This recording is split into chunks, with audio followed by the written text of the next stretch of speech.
Ma belle-fille a dit, elle ne va plus vivre très longtemps, alors j'ai fait semblant d'être morte. Il y a des moments dans la vie où les paroles de quelqu'un peuvent couper plus profondément que n'importe quelle lame. C'est exactement ce que j'ai ressenti cet après-midi pluvieux de novembre à Paris, quand j'ai entendu ma propre belle-fille murmurer ces paroles cruelles. Je m'appelle Élodie Beaumont.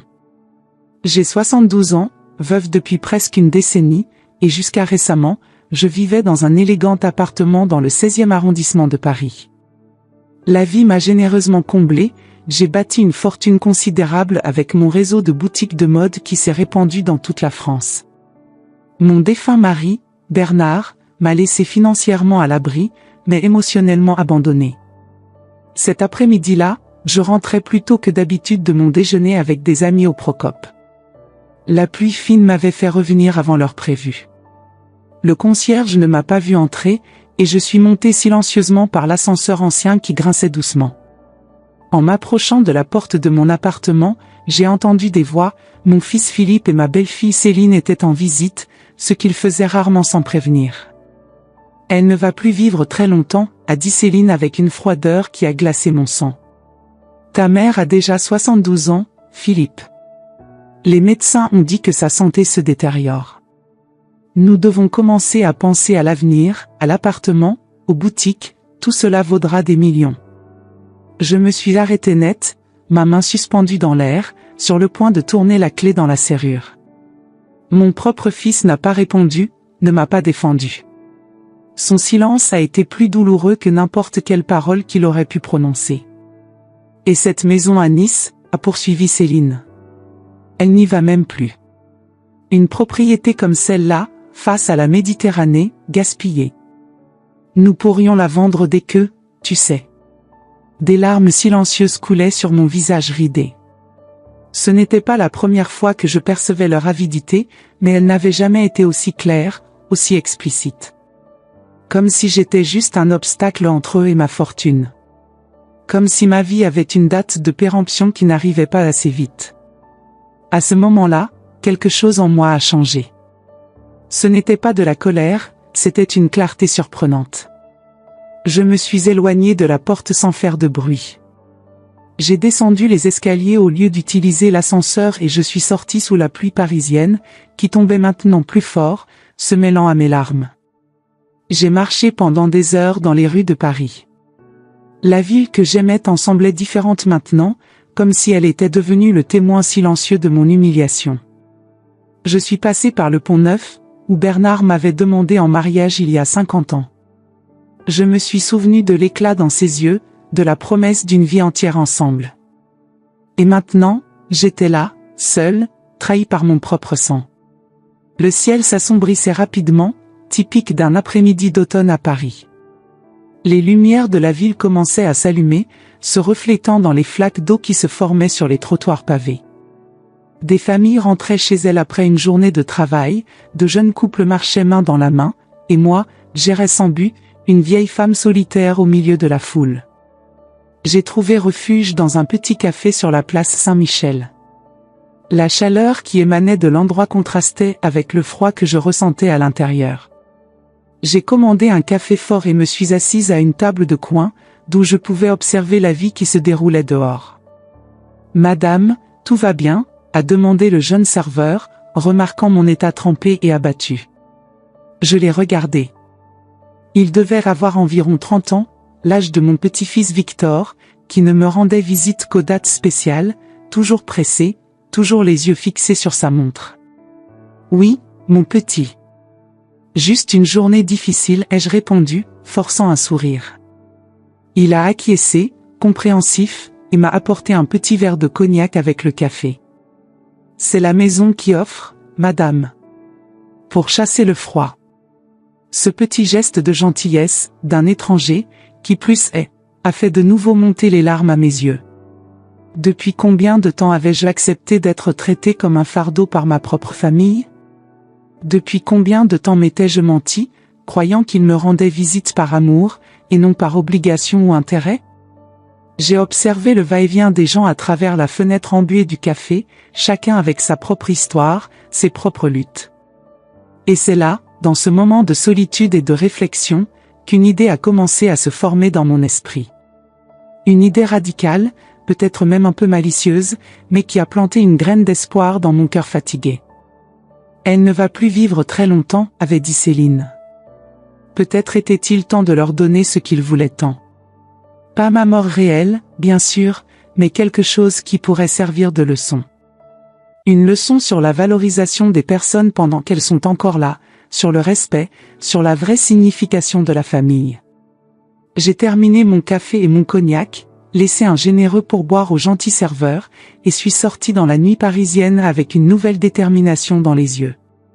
Le plan n'était pas encore complètement formé, mais l'idée centrale était déjà là, j'allais disparaître. Élodie Beaumont, la riche veuve du 16e arrondissement, cesserait d'exister. Le lendemain matin, je me suis réveillé tôt, avant même que le soleil ne se lève. J'avais peu dormi, mais mon esprit était clair, revigoré par la décision prise.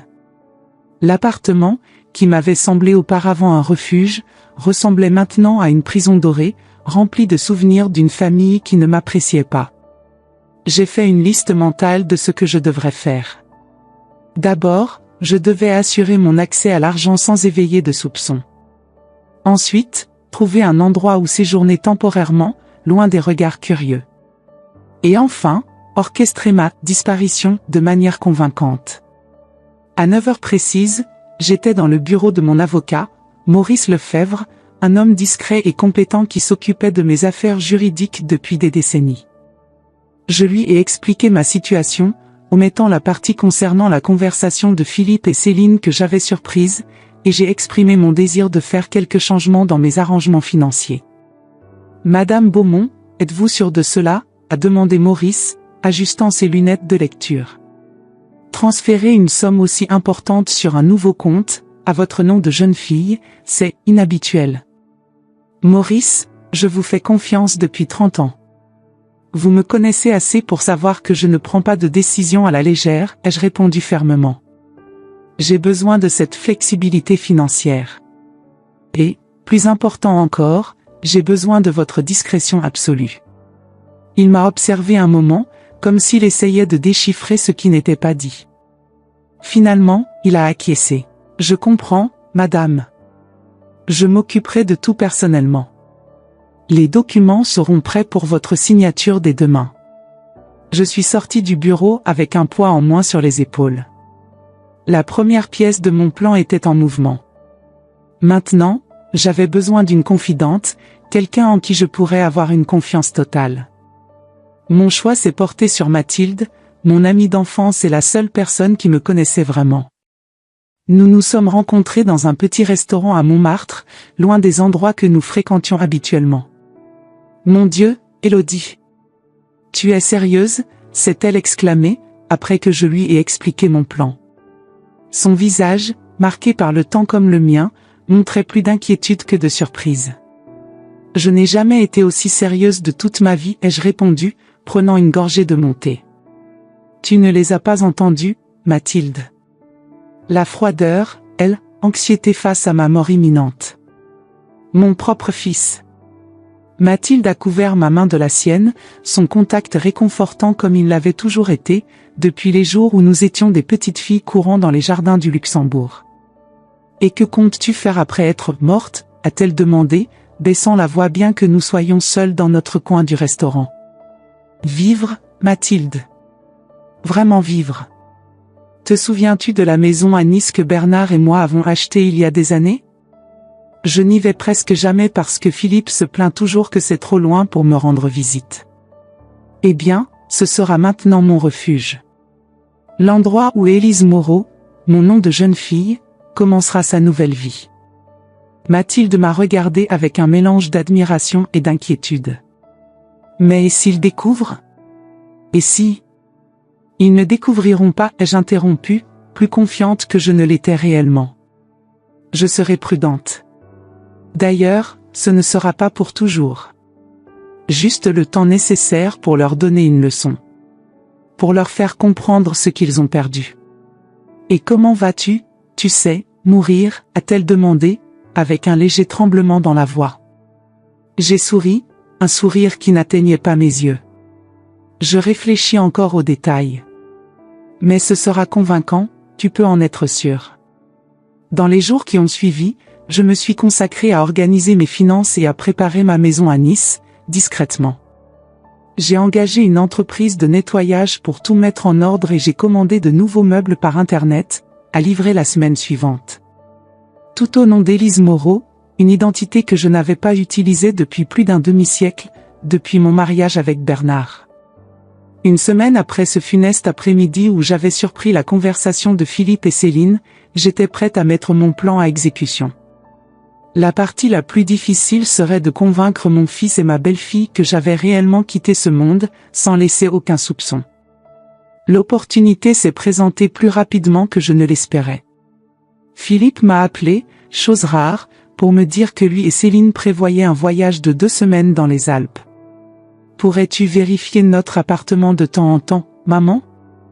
Juste pour t'assurer que tout va bien, m'a-t-il demandé, avec cette fausse préoccupation que je reconnaissais si bien maintenant. Bien sûr, mon chéri, ai-je répondu, sentant un nœud dans ma gorge. Ce serait la dernière fois que je parlerais à mon fils en tant qu'Élodie Beaumont. Profitez du voyage. Faites attention sur les routes. Oui, maman. Au revoir. Au revoir, Philippe, ai-je répondu, avec une finesse qu'il n'a pas perçue. Ce n'était pas seulement un au revoir pour cet appel, mais pour toute une vie. Le lendemain, avec Philippe et Céline déjà dans les Alpes, j'ai fait ma dernière visite à la tombe de Bernard au Père-Lachaise. J'ai déposé des roses blanches, ses préférées, et je lui ai parlé de mon plan, comme s'il pouvait m'entendre. « Tu me manques tellement, mon amour, ai-je murmuré, sentant les larmes couler librement. Mais je dois faire ça. Pour moi-même. Pour trouver un peu de paix dans les années qu'il me reste. Je suis rentrée chez moi et j'ai tout préparé.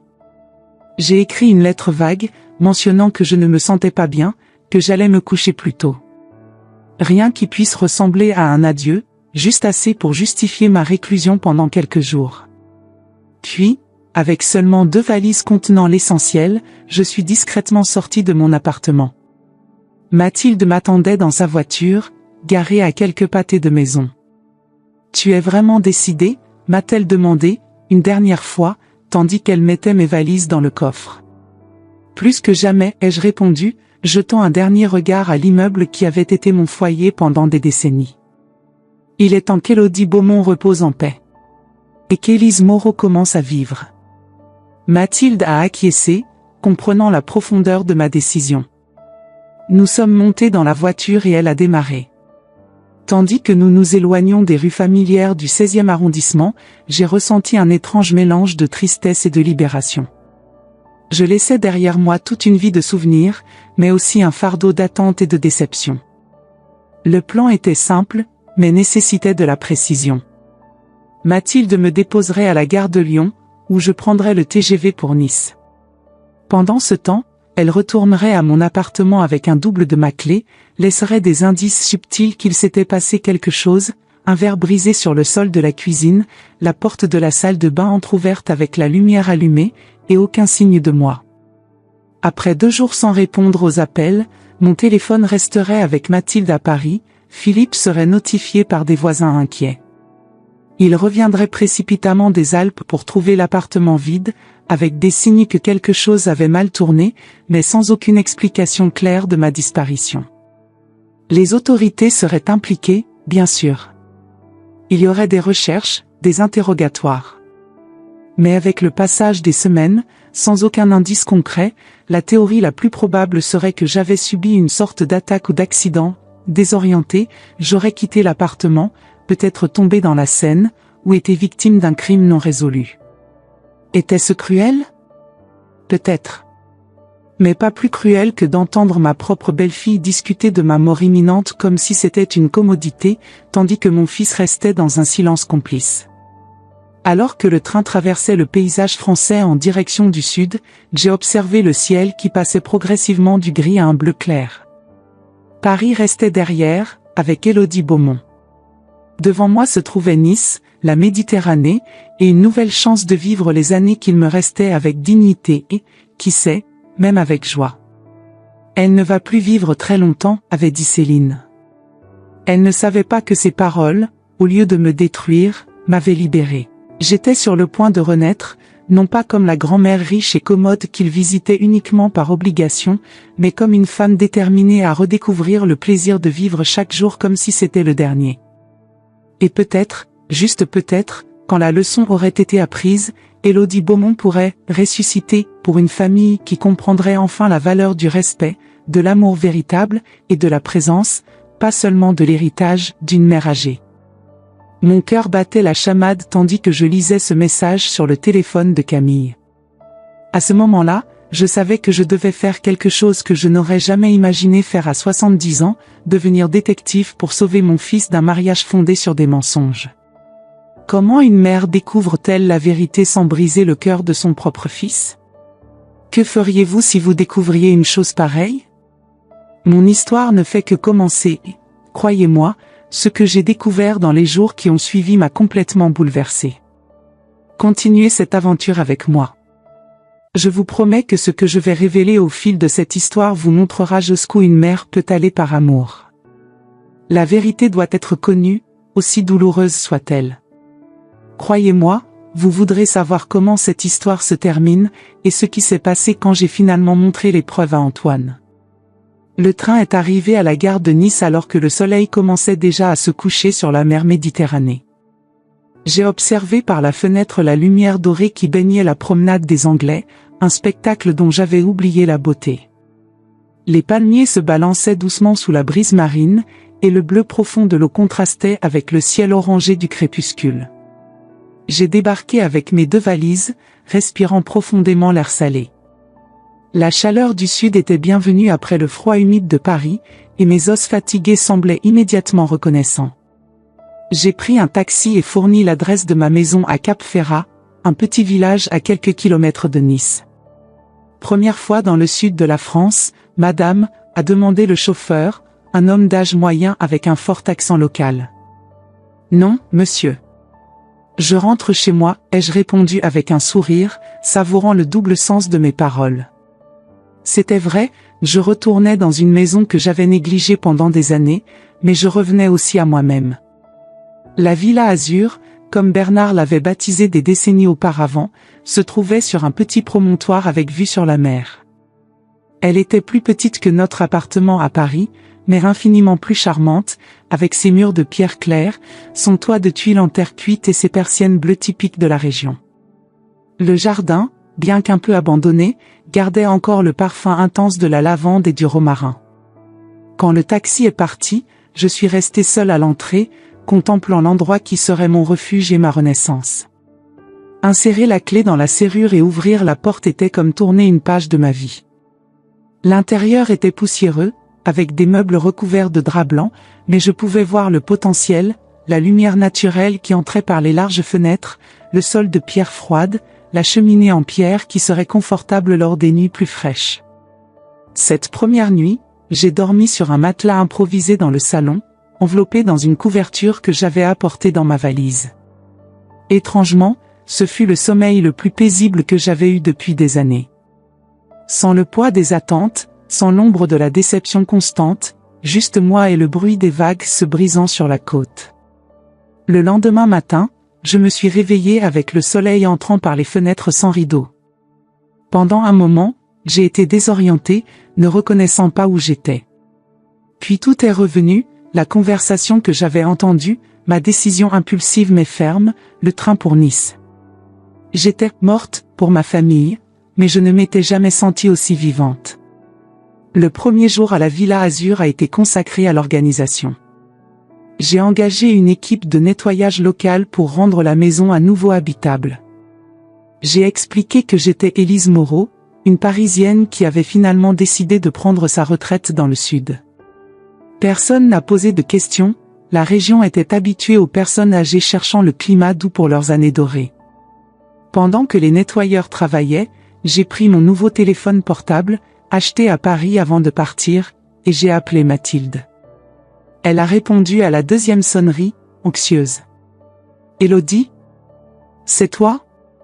C'est Élise maintenant, tu te souviens ? Ai-je gentiment corrigé. « Comment vont les choses là-bas ? Tout se passe comme prévu, a-t-elle répondu, baissant la voix. Je suis allée à ton appartement hier, j'ai tout laissé comme convenu. Ton courrier s'accumule, et j'ai déjà reçu 2 appels de voisins inquiets. Je pense qu'ils vont bientôt contacter Philippe. J'ai senti un pincement au cœur, un mélange de culpabilité et de détermination. Et mon ancien téléphone ? Sans batterie, rangé dans mon tiroir. Plusieurs appels manqués, la plupart des numéros que je ne reconnais pas, probablement du télémarketing. Rien de Philippe encore. Il est dans les Alpes, tu te souviens ? Il ne remarquera mon absence que lorsqu'il reviendra, dans une semaine ou plus. Il y a eu un moment de silence au bout de la ligne. Élodie. Élise, tu es sûre de toi ? Il est encore temps de faire marche arrière, de dire que tu es partie en voyage à l'improviste.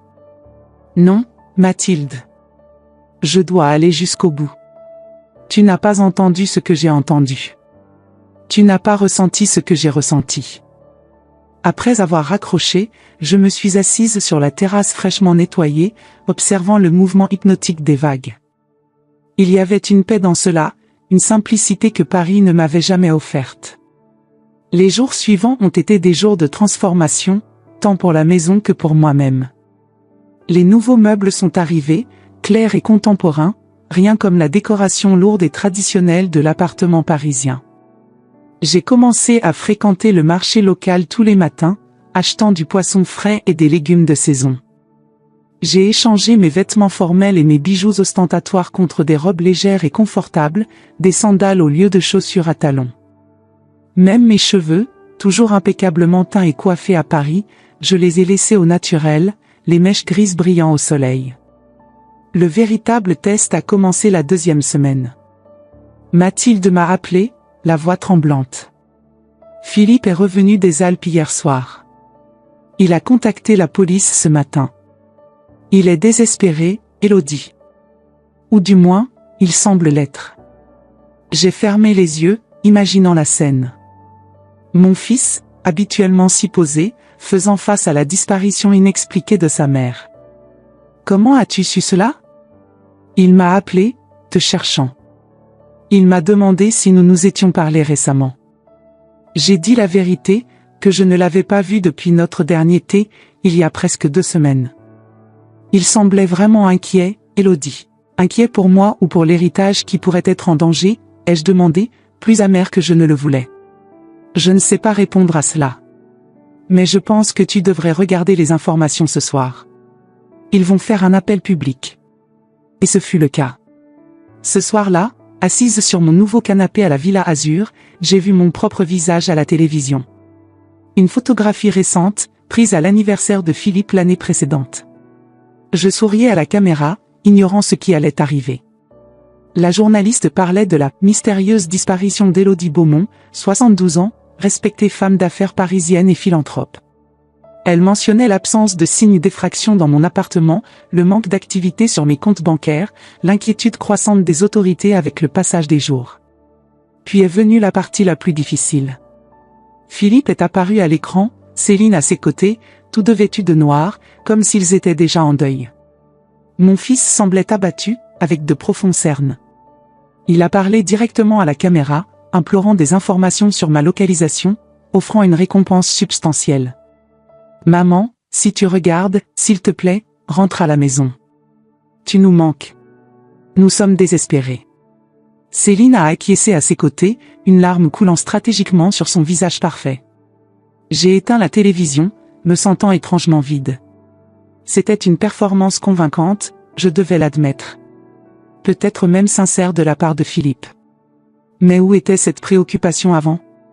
Où était cet amour quand il a permis à sa femme de parler de ma mort comme d'une commodité financière ?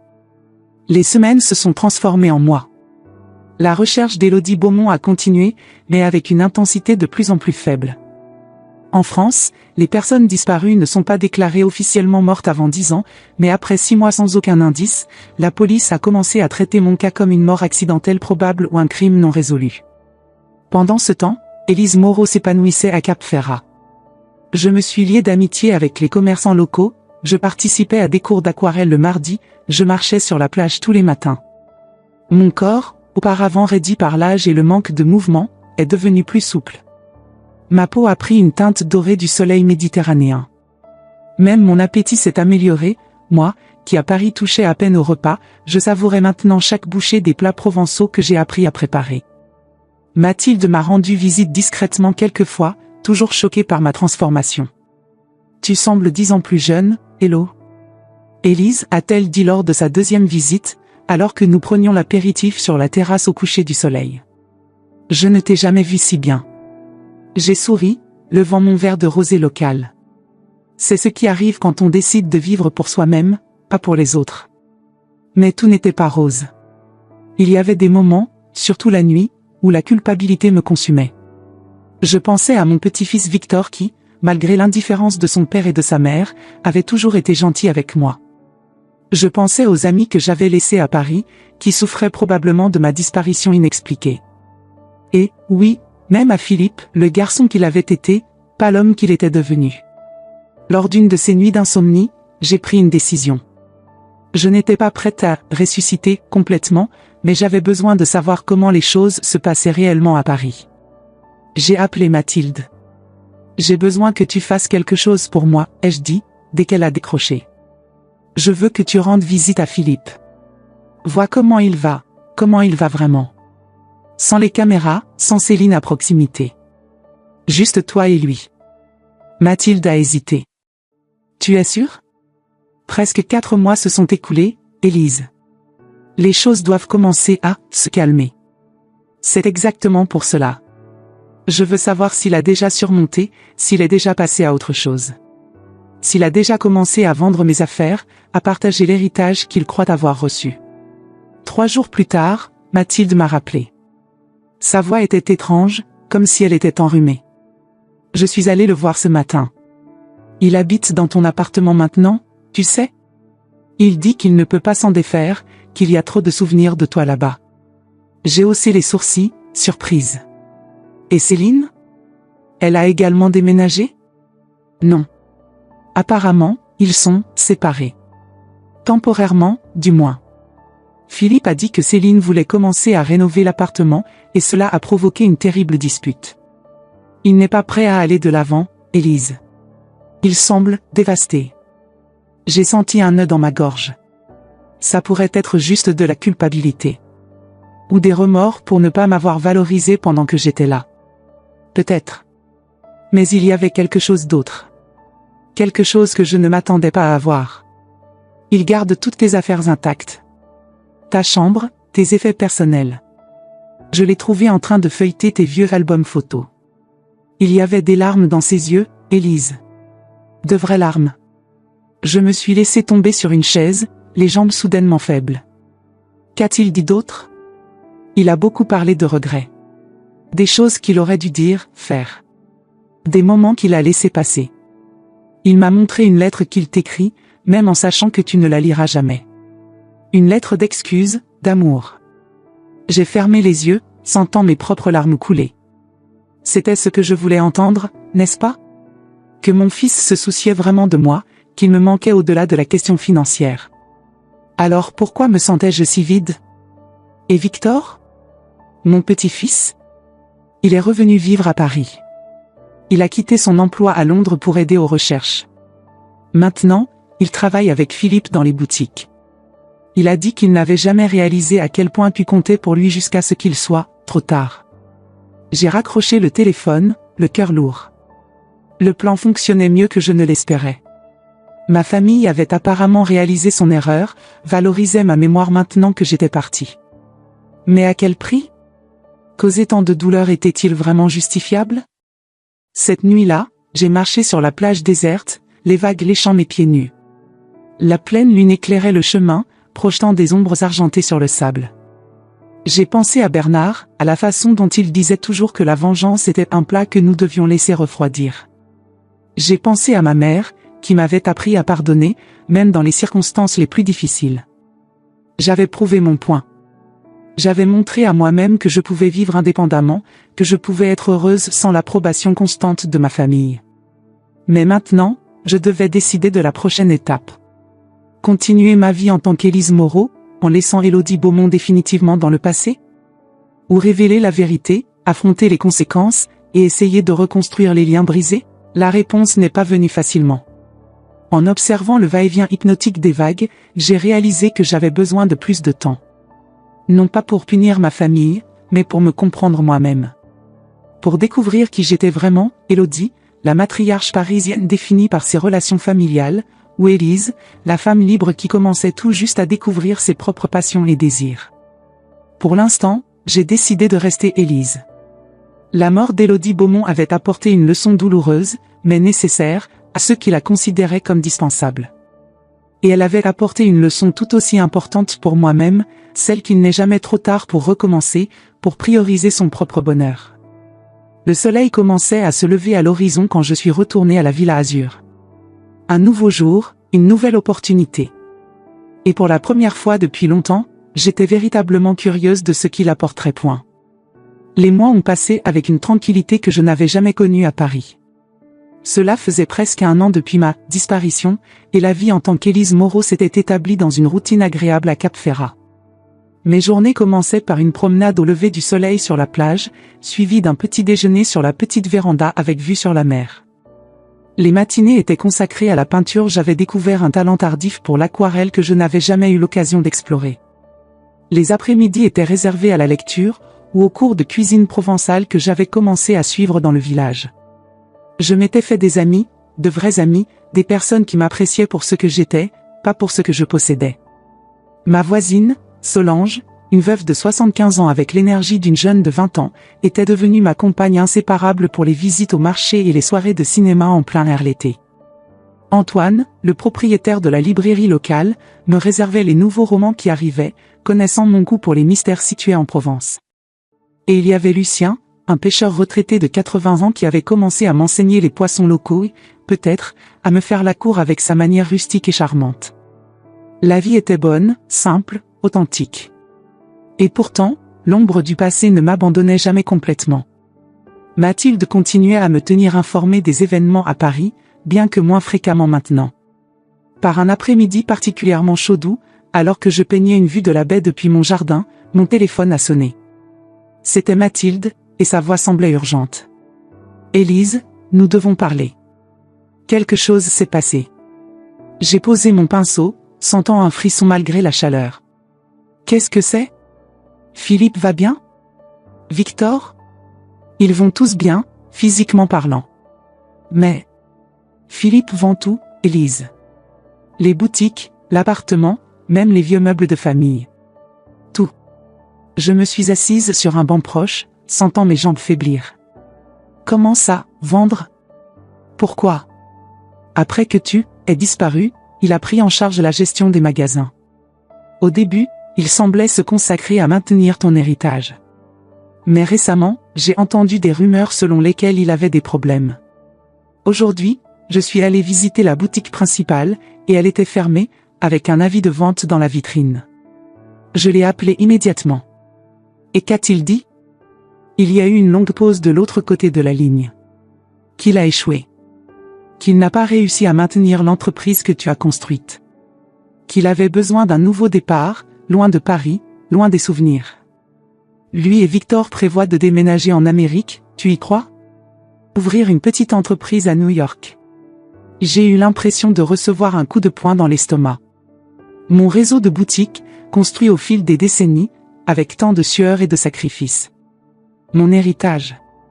Tout devait être vendu, probablement à prix cassé, pour financer une aventure de l'autre côté de l'océan. Et Céline ? Elle part avec eux ? Autre silence. Non. Le divorce a été finalisé il y a 2 mois. Elle a gardé la maison de campagne et une bonne somme d'argent, d'après ce que j'ai entendu. Je me suis levée, incapable de rester immobile. J'ai commencé à marcher de long en large dans le jardin, réfléchissant furieusement. Quand ont-ils l'intention de partir ? Dans 3 semaines. Le billet est déjà acheté. Philippe a dit qu'il voulait être présent pour la vente finale de l'appartement, puis il partira sans regarder en arrière. Après avoir raccroché, je me suis assise au bord de la piscine, les pieds dans l'eau, contemplant ce que je venais d'entendre. Une partie de moi se sentait coupable. Ma disparition avait déclenché une série d'événements qui avaient conduit à la destruction de tout ce que nous avions construit en tant que famille. Une autre partie ressentait de la colère. Comment Philippe pouvait-il abandonner si facilement? Vendre ce qui n'avait jamais été entièrement à lui pour commencer? Mais l'émotion dominante était un curieux, inattendu besoin d'action. Je m'étais retiré du monde, j'avais feint ma mort, pour donner une leçon à ma famille ingrate. Mais qu'avais-je accompli, à part observer à distance tandis que tout s'effondrait? Peut-être était-il temps qu'Élodie Beaumont ressuscite. Ce soir-là même, après beaucoup de réflexion, j'ai appelé Mathilde avec une demande inhabituelle. J'ai besoin que tu organises une rencontre avec Philippe. Dis-lui que tu as trouvé certains de mes documents qui pourraient être importants, concernant les boutiques. Fixe le rendez-vous dans 2 semaines, au café où nous avions l'habitude de nous retrouver. Et, Mathilde, ne mentionne rien à propos de moi. Absolument rien. Élodie, qu'est-ce que tu planifies? Une résurrection, ai-je simplement répondu. Les 2 semaines suivantes se sont écoulées dans un tourbillon de préparatifs. D'abord, une visite à mon avocat à Nice, un homme différent de Maurice à Paris, mais tout aussi discret et compétent. Ensuite, des voyages dans des banques, chez des notaires, et même dans un salon de beauté, où j'ai décidé de garder mes cheveux gris, mais avec une coupe plus élégante, plus parisienne. Le plus difficile a été de décider quoi emporter avec moi et quoi laisser derrière. La Villa Azur était devenue un véritable foyer, bien plus que l'appartement de Paris ne l'avait jamais été. Solange a pleuré quand je lui ai dit que je devais m'absenter pour une durée indéterminée. « Tu reviendras, n'est-ce pas ?» a-t-elle demandé, serrant mes mains avec force. « Tu ne vas pas nous abandonner pour de bon ?»« Je promets que je reviendrai » ai-je répondu, surprise par la sincérité de ma réponse. Ce n'est pas un adieu, juste un au revoir. Lucien a été plus stoïque. Il s'est proposé pour s'occuper du jardin pendant mon absence, et quand nous nous sommes dit au revoir, il a placé dans mes mains un petit coquillage parfaitement poli par la mer. « Pour te souvenir de nous » a-t-il dit, avec son accent méditerranéen chargé. « Et pour te rappeler qu'il y a toujours un foyer qui t'attend ici. » Le matin de mon départ pour Paris, je me suis regardée dans le miroir une dernière fois. Je n'étais plus l'élégante et contenue Élodie Beaumont d'avant, avec ses tailleurs Chanel et ses colliers de perles. Je n'étais pas non plus totalement la détendue et libre Élise Moreau, avec ses robes légères et ses sandales simples. J'étais quelqu'un de nouveau, un mélange des deux, plus forte, plus consciente de ma propre valeur. Le train pour Paris est parti ponctuellement à 9h du matin. Pendant le voyage, j'ai mentalement répété ce que je dirais, comment je réagirais. Il y avait tant de possibilités, tant de variables. Philippe pourrait être furieux, pourrait me rejeter, pourrait même légalement remettre en question ma santé mentale.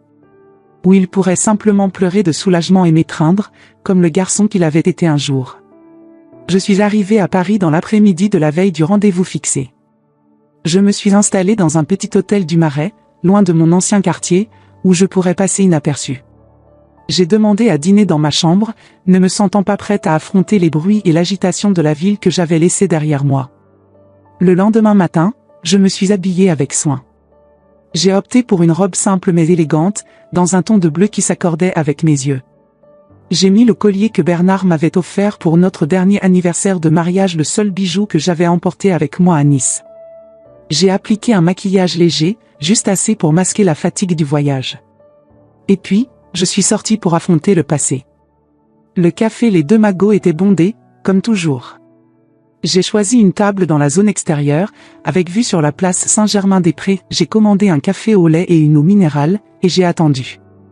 J'ai vu Mathilde en premier, traversant la place avec son élégance habituelle.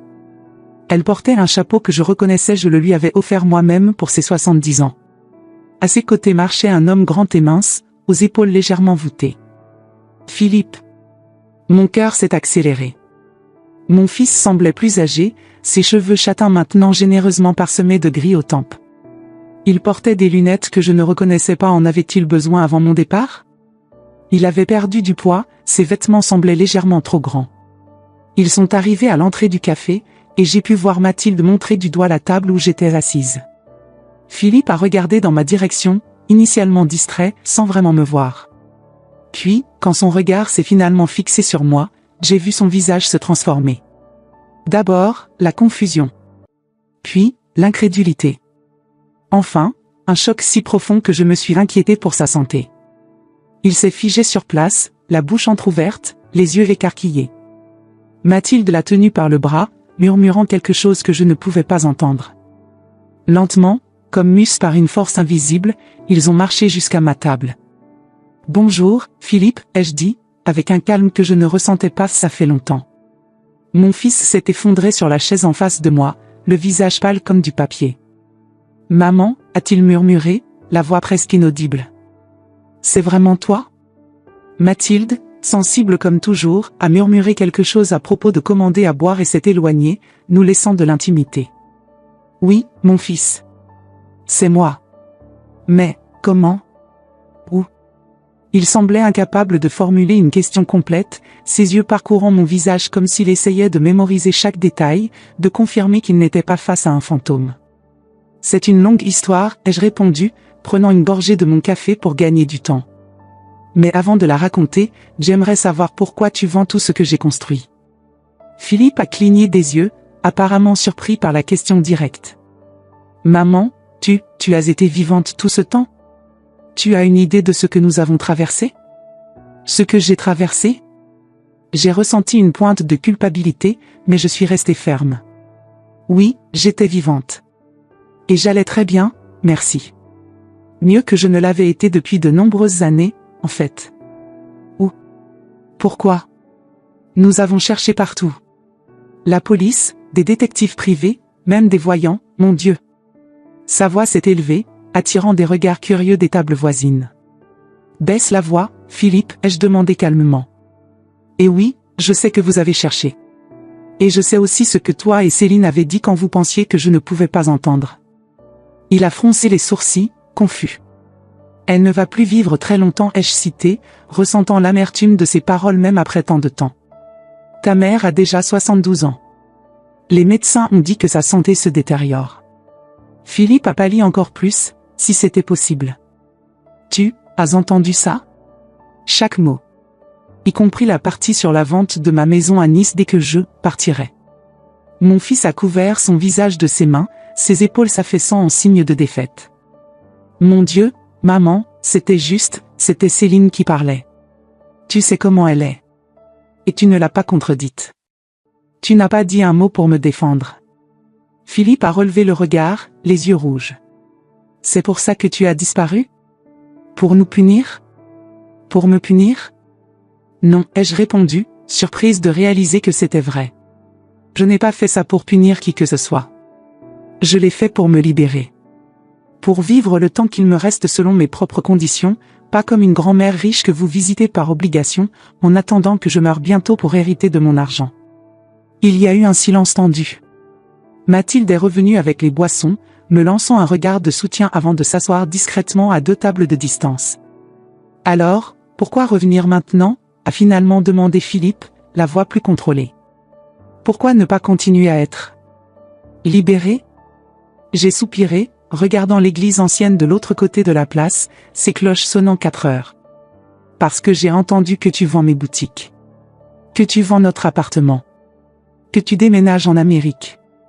Et j'ai réalisé que, malgré tout, je ne peux pas simplement te regarder détruire l'héritage que j'ai construit sans au moins essayer de le sauver. » Philippe a émis un rire amer. « Sauver quoi, maman? Il n'y a rien à sauver. J'ai essayé de gérer tes magasins, j'ai vraiment essayé. Mais je n'ai pas ton talent pour les affaires, je ne l'ai jamais eu. Les ventes ont chuté, les fournisseurs nous ont abandonnés quand ils ont su que tu n'étais plus aux commandes. Je croule sous les dettes. Et ta solution est de fuir? Vendre tout à prix cassé et recommencer sur un autre continent? Quelle est l'alternative, a-t-il riposté, la frustration évidente dans sa voix. Rester ici, où tout me rappelle toi, où tout le monde me regarde avec pitié, le fils de la femme d'affaires qui a mystérieusement disparu. Où ton fantôme me hante à chaque coin de rue, j'ai pris une autre gorgée de café, me donnant le temps de réfléchir. Et si je te disais qu'il y a une autre issue? Si j'étais disposé à t'aider, à t'enseigner, à travailler à tes côtés pour reconstruire? Philippe m'a fixé, l'espoir luttant contre la méfiance dans son regard. Après tout ce qui s'est passé? Après ce que tu as entendu? Oui, après tout, ai-je répondu fermement. parce que j'ai appris quelque chose d'important durant cette année loin de Paris, Philippe.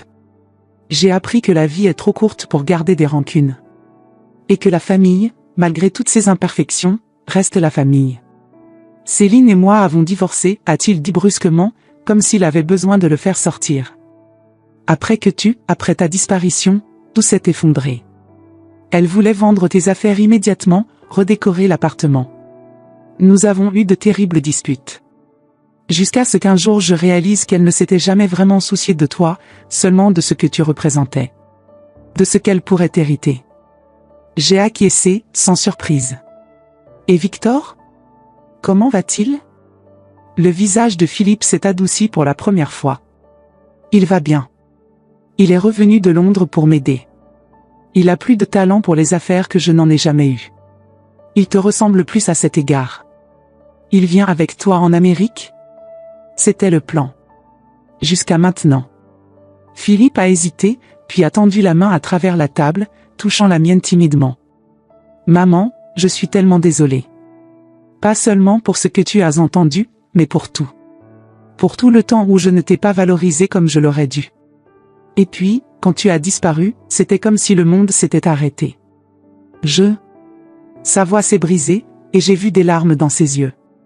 Soudain, il n'était plus l'homme de 45 ans assis en face de moi, mais le garçon de 5 ans qui courait dans mes bras après être tombé de vélo. J'ai serré sa main, ressentant une émotion que j'avais réprimée depuis si longtemps. Je sais, mon petit. Je sais. Nous sommes restés ainsi pendant un long moment, les mains unies sur la table en marbre, le bourdonnement de l'après-midi parisien autour de nous, les cloches de Saint-Germain marquant le passage du temps. Que faisons-nous maintenant? A finalement demandé Philippe, essuyant discrètement ses yeux avec une serviette. Juridiquement, tu es, eh bien, pas officiellement morte, mais vivante, certainement, ai-je complété avec un petit sourire. Et prête à reprendre le contrôle de ce qui m'appartient, si tu es disposé à travailler avec moi et non contre moi. Et, où étais-tu tout ce temps? Si ça ne te dérange pas que je pose la question. J'ai souri plus largement. À Nice. Dans cette maison que Céline était si impatiente de vendre.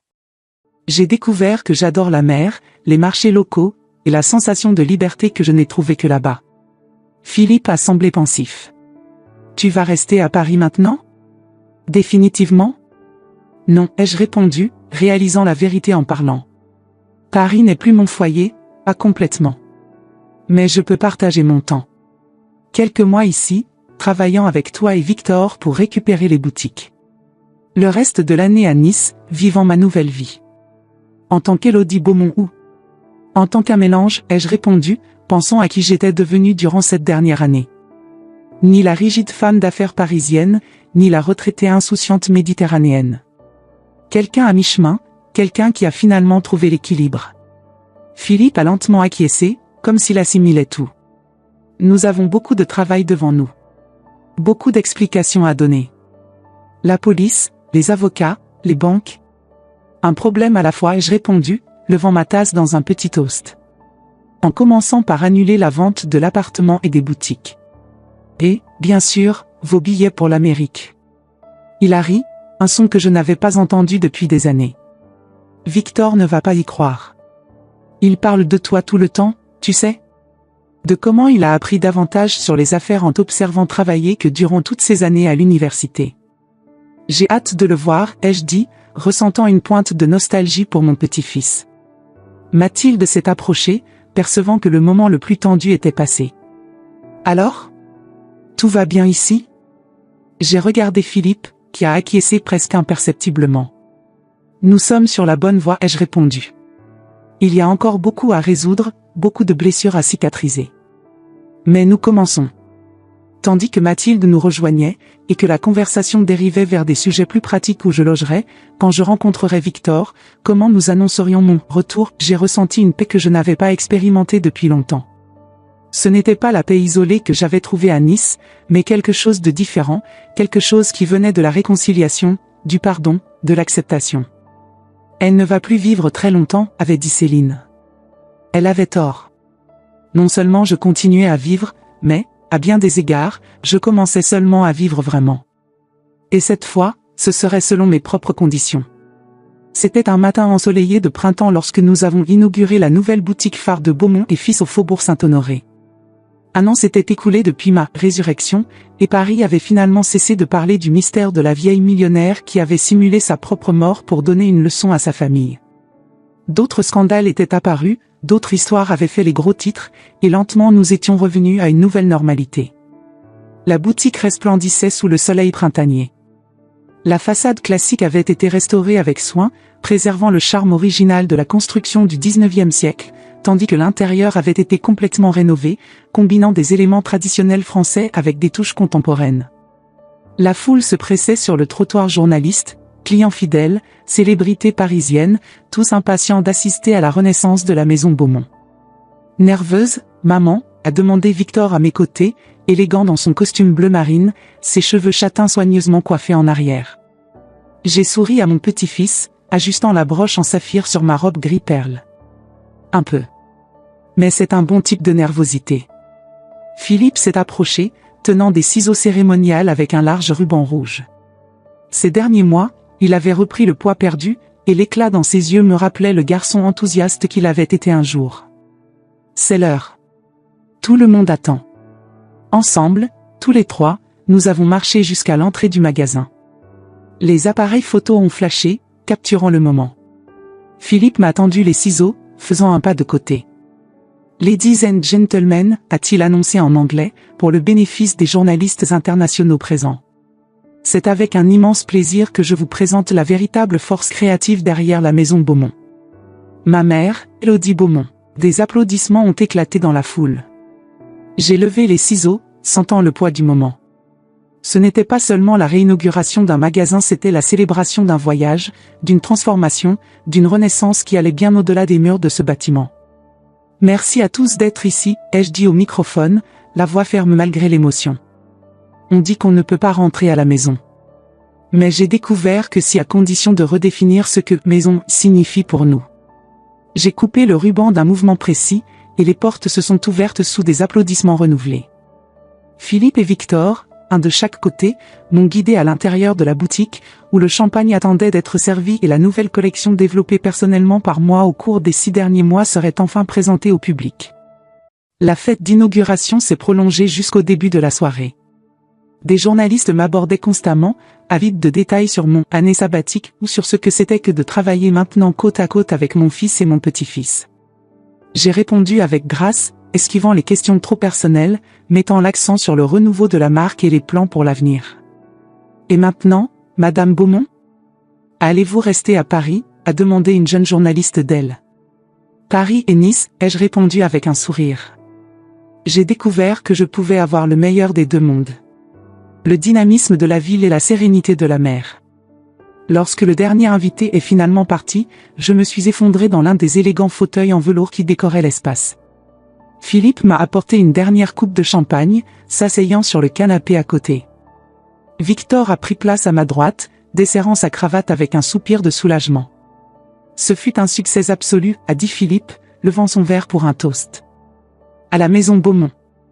À la famille Beaumont, ai-je doucement corrigé, touchant mon verre au sien. La véritable maison. Victor a souri, se joignant au toast. À l'avenir. Nous sommes restés là, tous les trois, savourant le moment de triomphe collectif. Les lumières de Paris commençaient à s'allumer dehors, et j'ai pensé à la façon dont ma vie avait radicalement changé au cours des 2 dernières années. Après mon retour, les choses n'ont pas été faciles, bien sûr. Il y a eu beaucoup d'explications à donner, beaucoup de documents à signer, beaucoup de larmes versées lors de conversations nocturnes. Philippe et moi avons traversé un processus douloureux, mais nécessaire, de reconstruction de notre relation. Victor, étonnamment, a été celui qui a offert le moins de résistance selon ses mots, il était simplement heureux d'avoir sa grand-mère de retour, peu importaient les circonstances. La presse s'est régalée de mon histoire. Pendant des semaines, j'ai été poursuivi par des journalistes, invité à des émissions de télévision, sollicité pour des livres et des documentaires. J'ai refusé la plupart, n'acceptant qu'une interview pour un magazine d'affaires respecté, où j'ai pu parler non pas du scandale familial, mais de mon parcours en tant que femme d'affaires et des plans pour l'avenir de la maison Beaumont. Les boutiques, qui étaient au bord de la faillite lorsque je suis revenu, ont lentement retrouvé leur prestige sous la direction conjointe de Victor et moi. Philippe a trouvé sa place en tant que directeur des relations publiques, un rôle qui correspondait parfaitement à son charme naturel et à ses compétences sociales, sans la pression des décisions financières qui le stressaient tant auparavant. Parfois, je n'y crois toujours pas, a dit Philippe, interrompant mes pensées. Que tu es vraiment là. Que nous avons réussi à tout reconstruire. Moi non plus, ai-je avoué. Il y a eu des moments à Nice où je pensais que je ne reviendrais jamais. Et tu regrettes, a demandé Victor, avec la franchise directe qui était sa marque de fabrique. D'être revenu? J'ai réfléchi un moment, honnête comme j'avais promis de l'être avec ma famille désormais. Non. Ni d'être parti, ni d'être revenu. Les deux décisions m'ont amené jusqu'ici. Philippe s'est penché en avant, la curiosité évidente dans son regard. Et comment va Lucien, n'est-ce pas? Le pêcheur dont tu as parlé. J'ai senti une chaleur monter à mon visage à 73 ans, j'étais encore capable de rougir comme une écolière. Il va très bien. En fait, il viendra me rendre visite le mois prochain, quand je retournerai à Nice. Victor a ri, échangeant un regard complice avec son père. Grand-mère a un admirateur. J'espère que tu l'amèneras à Paris aussi. Nous voulons connaître l'homme qui a conquis le cœur de la formidable Élodie Beaumont. Je ne sais toujours pas s'il a conquis quoi que ce soit, ai-je riposté, bien que le sourire s'obstinait à se former sur mes lèvres. Nous sommes juste amis. Bien sûr, a dit Philippe, le sarcasme évident. Tout comme toi et papa étiez juste amis avant de vous marier. Je me suis permis de rire, me souvenant avec tendresse de Bernard et de nos premières rencontres. Il aurait aimé Lucien, j'en suis sûr. Tous deux hommes pratiques, directs, sans prétention. Sérieusement, maman, a continué Philippe, le ton plus solennel maintenant. Je veux que tu saches que je suis heureux pour toi. Pour cette nouvelle vie que tu as construite, pour cette version plus libre de toi-même que tu as trouvée. Merci, mon fils, ai-je répondu, touché par la sincérité dans sa voix. Je pense que nous avons tous trouvé de meilleures versions de nous-mêmes dans ce processus, n'est-ce pas? Victor a acquiescé, pensif. Je n'ai jamais imaginé que je travaillerais dans les affaires familiales. J'ai toujours pensé que je serais juste un comptable dans un bureau à Londres, vivant une vie complètement séparée de tout cela. Mais maintenant, je ne peux pas imaginer faire autre chose. Tu as du talent, ai-je affirmé, fier de la façon dont mon petit-fils s'était épanoui professionnellement au cours de cette dernière année.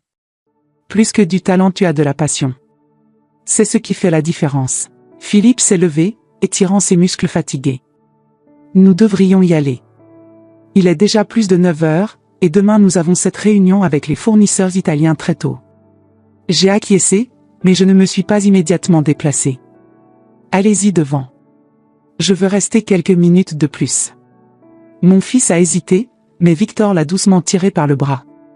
Allons-y, papa. Grand-mère mérite un moment seul avec sa création. Quand ils sont partis, je me suis permis de flâner dans la boutique vide, mes doigts touchant légèrement les tissus fins, les bois polis, les détails métalliques soigneusement travaillés. Chaque élément avait été choisi avec un but, chaque pièce de la collection dessinée avec un mélange d'expérience parisienne et de liberté méditerranéenne. Je me suis arrêté devant le grand miroir dans le salon principal, observant mon reflet. Les cheveux maintenant complètement gris, que j'avais décidé de ne plus teindre. Les rides autour des yeux et de la bouche, que je n'essayais plus de cacher avec un maquillage lourd. Le corps plus mince, plus sain, grâce aux promenades quotidiennes sur la plage de Nice. Je n'étais plus seulement Élodie Beaumont, la femme d'affaires parisienne qui avait bâti un empire de la mode. Je n'étais pas non plus complètement Élise Moreau, la dame insouciante qui avait découvert le plaisir de peindre des aquarelles au coucher du soleil. J'étais les deux, et quelque chose de plus, une femme qui avait finalement compris que vivre n'était pas seulement une question de survie ou d'accumulation, mais d'être pleinement présente à chaque instant, qu'il s'agisse d'un travail intense ou d'une contemplation tranquille. Mon téléphone a vibré dans la poche de ma veste. Un message de Lucien: comment s'est passée la grande inauguration? Les étoiles de Paris n'ont pas éclipsé ton éclat, j'espère. La mer te manque. Moi aussi. J'ai souri, tapant une réponse, c'était parfait. Paris est magnifique au printemps, mais dans 2 semaines je serai de retour sur notre plage. Garde-moi une place au soleil. J'ai éteint les lumières de la boutique et je suis sorti dans la nuit parisienne. L'appartement que je partageais maintenant avec Philippe et Victor pendant mes séjours dans la capitale n'était qu'à quelques pâtés de maison.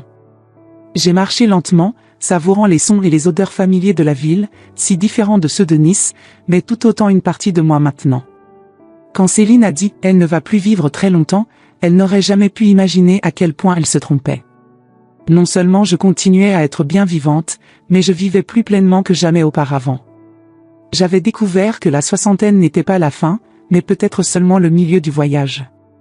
Qu'il n'était jamais trop tard pour recommencer, pour pardonner, pour apprendre, pour aimer. Et par-dessus tout, j'avais découvert que la vie, aussi longue ou courte soit-elle, est trop précieuse pour être vécue selon les conditions des autres. Que nous devons être les protagonistes de notre propre histoire, écrire notre propre fin, peindre notre propre toile avec les couleurs que nous choisissons. Tandis que je montais les escaliers vers l'appartement, où des lumières accueillantes et l'arôme d'un dîner tardif m'attendaient, j'ai pensé à toutes les femmes qui, comme moi, avaient été sous-estimées, écartées, considérées comme non pertinentes simplement à cause de l'âge. Combien d'entre elles avaient accepté ce destin sans poser de questions? Combien avaient perdu l'occasion de découvrir qui elles étaient vraiment, au-delà des rôles de mère, grand-mère, veuve? Pour toi, Bernard, ai-je murmuré aux étoiles qui se voyaient à peine à travers les lumières brillantes de Paris. Et pour toutes les femmes qui n'ont pas encore découvert leur propre force. J'ai ouvert la porte de l'appartement pour trouver Philippe et Victor dans la cuisine, préparant un dîner léger tout en discutant avec animation des détails de l'événement de ce soir-là. Mon fils a levé les yeux et m'a souri en me voyant. « Bienvenue à la maison, maman. » Après avoir décidé de prendre les rênes de ma vie à 72 ans, j'ai découvert qu'il n'est jamais trop tard pour recommencer. Mon histoire pourrait être la vôtre. Combien d'entre nous, femmes mûres, avons déjà entendu que nous n'allons plus vivre très longtemps? Que notre utilité est terminée? Que notre valeur a diminué?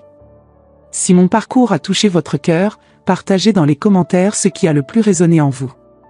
Peut-être avez-vous aussi ressenti le poids de l'invisibilité que l'âge apporte, ou peut-être avez-vous trouvé, comme moi, le courage de changer. S'il vous plaît, abonnez-vous à la chaîne. Chaque abonnement est une voix qui dit « Nous, femmes d'expérience, avons encore beaucoup à vivre, à enseigner, à conquérir. » Ensemble, nous pouvons montrer que notre histoire est loin d'être terminée. En fait, le meilleur chapitre pourrait bien être en train de commencer.